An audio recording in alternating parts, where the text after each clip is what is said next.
आपण आपल्या पहिल्या व्हिडिओमध्ये सगळं सूक्ष्म व्यायाम, शिथिलीकरणाचे व्यायाम बघितले, पायाच्या घोट्यापासून तर मानेपर्यंतचे. आता आपण आपलं सगळे सांधे शिथिल झाले. दुसऱ्या व्हिडिओत आपण सूर्यनमस्कार बघूयात. शास्त्रोक्त पद्धतीने कसे केले जातात ते तुम्हाला दाखवते. सावकाश सूर्यनमस्कार करायचे. आणि आपल्याला असं वाटलं की त्रास होतोय, ज्यांना पाठीच्या मणक्याचा त्रास आहे, कमरेचा त्रास आहे, त्यांनी पुढे वाकू नका.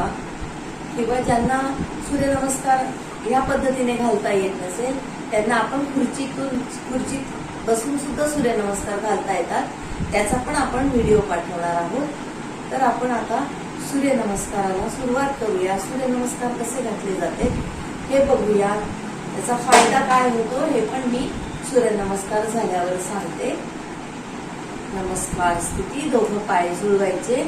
हाताचे सगळे पॉइंट्स दाबले गेले पाहिजे. तळ हाताचे आपल्या गुरुत्वाकर्षण निर्माण झालं पाहिजे. तळव्यांमध्ये दोघं तळवे एकमेकांना खेचले गेले पाहिजे.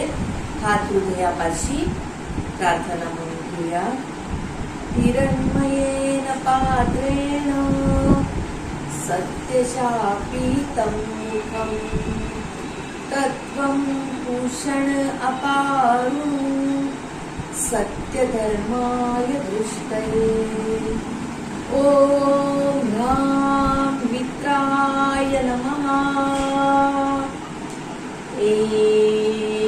जेवढं पाठीमागे जाता येईल तेवढं करायचं.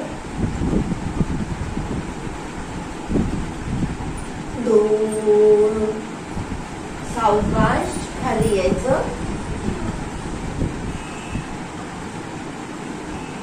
3 उजवा पाय पाठीमागे. 1 पाद प्रसरणासन.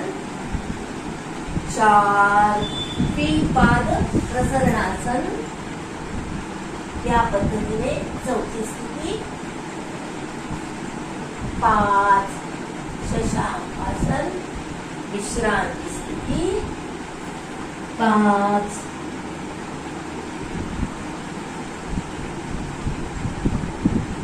6 फक्त ओटीपोट वरती येईल. 7 भुजंगासन.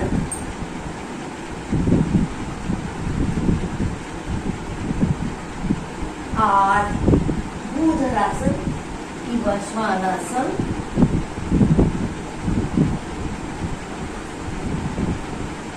9 परत विश्रांती स्थिती शशांकासन.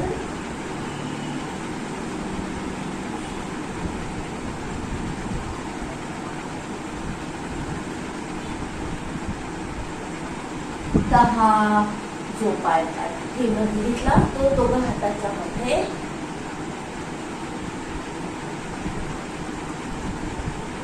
11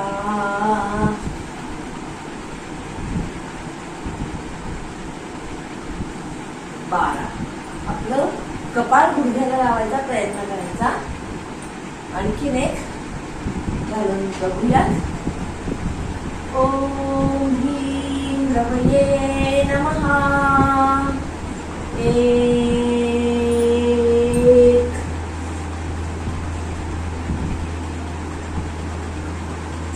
2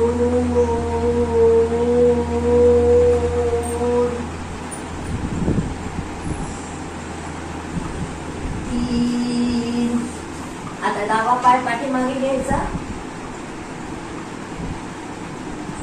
4 द्विपाद प्रसरणासन.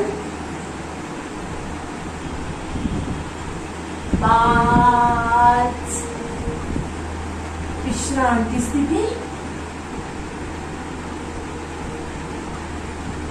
6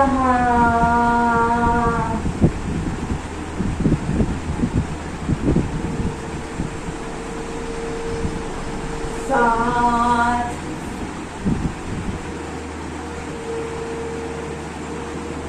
8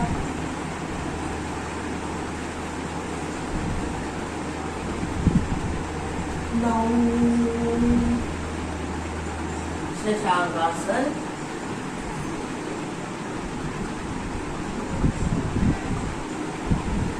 दहा जो पाय पाठीमागे घेतला दोघा हातांच्या मध्ये 10,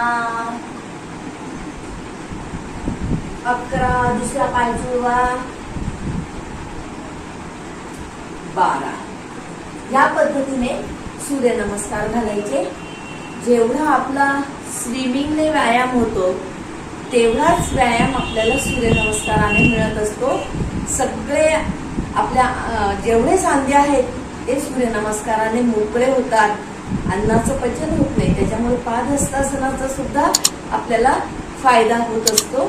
या पद्धतीने केलं तर नक्कीच आपल्याला फायदा होईल सूर्यनमस्कारामध्ये. आपण आता बसून सूर्यनमस्कार पुढच्या व्हिडिओत बघूया. धन्यवाद.